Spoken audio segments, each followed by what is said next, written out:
আসসালামু আলাইকুম।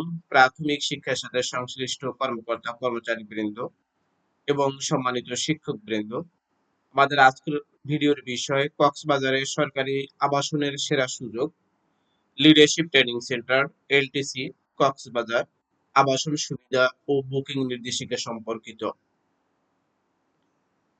আপনি যদি প্রাথমিক ও গণশিক্ষা মন্ত্রণালয়, প্রাথমিক শিক্ষা অধিদপ্তর বা ডিপিই কিংবা মাঠ পর্যায়ের শিক্ষক, কর্মকর্তা বা কর্মচারী হন, তাহলে কক্সবাজার ভ্রমণ বা দাপ্তরিক কাজে লিডারশিপ ট্রেনিং সেন্টার বা এলটিসি কক্সবাজার আপনার জন্য হতে পারে নিরাপদ, সাশ্রয়ী ও মানসম্মত আবাসনের একটি চমৎকার ব্যবস্থাপনা। শুরুতে আসি কারা কারা এই সুযোগ সুবিধা পাবেন। এক, প্রশিক্ষণার্থী, প্রশিক্ষক, রিসোর্স পার্সন ও গেস্ট স্পিকার। দুই, প্রাথমিক ও গণশিক্ষা মন্ত্রণালয়, প্রাথমিক শিক্ষা অধিদপ্তর এবং মাঠ পর্যায়ের কর্মরত ও অবসরপ্রাপ্ত কর্মকর্তা, শিক্ষক ও কর্মচারীবৃন্দ। তিন, দাপ্তরিক কাজে সফররত অন্যান্য মন্ত্রণালয় ও বিভাগের কর্মকর্তা কর্মচারীগণ। চার, মহাপরিচালক কর্তৃক অনুমোদিত অতিথি ও উন্নয়ন সহযোগী বেসরকারি সংস্থা, বিদেশি অতিথিবৃন্দ। পরিবার, পরিবারের সদস্য বলতে বোঝাচ্ছে কর্মকর্তা, শিক্ষক, কর্মচারীর পিতা-মাতা, সন্তান এবং স্পাউস, স্ত্রী বা স্বামী ব্যতীত অন্য কেউ আবাসন সুবিধা পাবেন না। এবারে আসি কিভাবে আবেদন এবং বুকিং দিতে হয়। আবেদন ও বুকিং দেওয়ার জন্য আবাসন সুবিধা পাওয়ার প্রক্রিয়া হলো: এক, পূর্ব অনুমোদন ও বুকিং। এলটিসির গেস্ট রুম বা আবাসন ব্যবহারের জন্য পরিচালক, এলটিসি বা দায়িত্বপ্রাপ্ত কর্মকর্তার কাছে লিখিতভাবে আবেদন করে পূর্ব অনুমোদন নিতে হবে। দুই, তথ্য জমা দান। বুকিং এর সময় এনআইডি, অফিস আইডি, জন্ম নিবন্ধন বা পাসপোর্টের ফটোকপি জমা দিতে হবে এবং রেজিস্ট্রারে এন্ট্রি করতে হবে। তিন, অবস্থানের সময়সীমা। প্রশিক্ষণার্থী ব্যতীত অন্য কেউ এক নাগাড়ে সর্বোচ্চ 7 দিনের বেশি অবস্থান করতে পারবেন না। 7 দিনের বেশি থাকতে হলে মহাপরিচালক অর্থাৎ ডিজি মহোদয়ের পূর্ব অনুমোদন নিতে হবে এবং সেক্ষেত্রে পরবর্তী প্রতিদিনের জন্য দ্বিগুণ হারে ভাড়া দিতে হবে। 4, চেক ইন ও চেক আউট। বেলা 12টা থেকে পরের দিন বেলা 11টা পর্যন্ত। এবারে আসি রুমের ভাড়া সংক্রান্ত বিষয়। রুমের ক্যাটাগরি ও ভাড়া প্রতি নাইটের জন্য প্রাথমিক ও গণশিক্ষা মন্ত্রণালয় বা ডিপিই এবং মাঠ পর্যায়ের কর্মকর্তা, শিক্ষক ও কর্মচারী কর্মরত বা অবসরপ্রাপ্ত ভিআইপি রুমের জন্য পার নাইট পে করতে হবে 1000 টাকা, এসি রুমের জন্য 800 টাকা এবং নন এসির জন্য 600 টাকা। অন্যান্য মন্ত্রণালয় বিভাগের কর্মকর্তা ও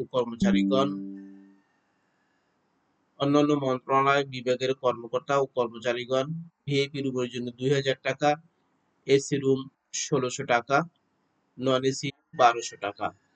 উন্নয়ন সহযোগী বা বেসরকারি সংস্থা বা বিদেশি অতিথিবৃন্দের জন্য ভিআইপি রুম 6000 টাকা, এসি রুম 4000 টাকা এবং নন এসি 2000 টাকা। বিশেষ নিয়মাবলী এবং নিরাপত্তা নির্দেশিকা। সামাজিক রাজনৈতিক অনুষ্ঠান নিষিদ্ধ। কোনো প্রকার সামাজিক অনুষ্ঠান বা রাজনৈতিক কর্মকাণ্ডের জন্য এলটিসি ব্যবহার করা যাবে না। অনুমোদিত অতিথি কক্ষে কোনো অননুমোদিত অতিথি প্রবেশ করতে পারবে না। ধূমপান ও মাদক সম্পূর্ণ নিষিদ্ধ। কক্ষ বা এলটিসি প্রাঙ্গণে ধূমপান, মদ্যপান বা যেকোনো নেশাজাতীয় দ্রব্য সেবন সম্পূর্ণ নিষিদ্ধ। পোষা প্রাণী, কোনো প্রকার পোষা প্রাণী নিয়ে প্রবেশ করা যাবে না। রুম হস্তান্তর। অবস্থান অবস্থানের রুমের চাবি ও মালামাল দায়িত্বপ্রাপ্ত কর্মচারীকে বুঝিয়ে দিয়ে যেতে হবে। এবার যোগাযোগ। Leadership training centre LTC Cox's Bazar, প্রাথমিক শিক্ষা অধিদপ্তর, প্রাথমিক ও গণশিক্ষা মন্ত্রণালয়। এবারে আমরা একটা লিঙ্ক শেয়ার করব যেখানে আপনারা আবেদন করবেন বা আবেদনের জন্য যে লিঙ্কটি ব্যবহার করা হবে সেটি আমরা এখন দেখাচ্ছি। আমি এই লিঙ্কটি আমি এই লিঙ্কটি ডেসক্রিপশন বক্সে দিয়ে দিব। Leadership training centre LTC Cox's Bazar, আবেদন ফর্ম, আবাসন ও অন্যান্য সুবিধা। চেক ইন টাইম দুপুর 12টা, চেক আউট সকাল 11টা। আবেদনের আগে লিঙ্কে ক্লিক করে সংযুক্ত ফাইলটির আবাসন সংক্রান্ত নির্দেশনাসমূহ পড়ুন এবং গুগল ফর্মটি পূরণ করুন।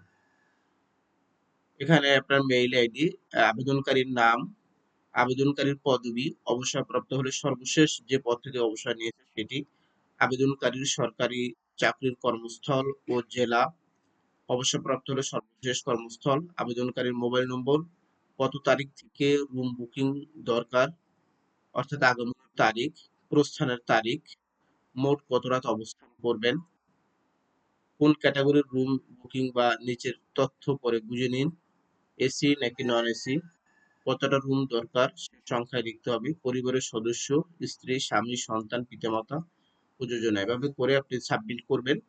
দেন হচ্ছে এলটিসির